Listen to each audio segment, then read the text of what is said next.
Daesh a revendiqué l'attentat qui a endeuillé cette cérémonie de mariage à laquelle 1 millier de convives étaient rassemblés à Kaboul.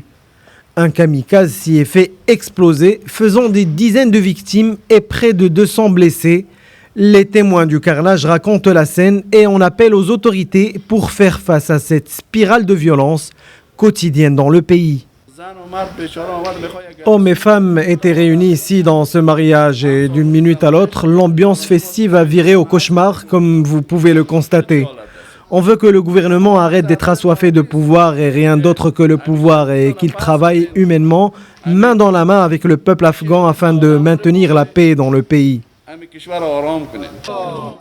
Des enterrements étaient immédiatement organisés ce dimanche dans les cimetières de la ville.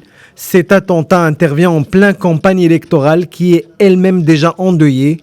Pour sa part, le président afghan accuse aussi bien Daesh que les talibans.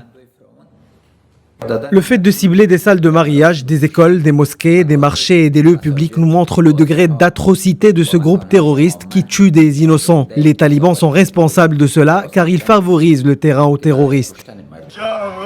L'attentat de samedi est survenu alors que la population afghane, exaspérée par la violence aveugle, espère la conclusion d'un accord imminent entre les États-Unis et les talibans qui ouvrirait la voie à des négociations de paix entre le gouvernement afghan et le groupe insurgé. L'accord porterait sur un retrait progressif des 14 000 soldats américains en échange de la promesse que les talibans, qui ont longtemps hébergé Al-Qaïda, ne permettent plus que l'Afghanistan redevienne un abri pour les groupes armés.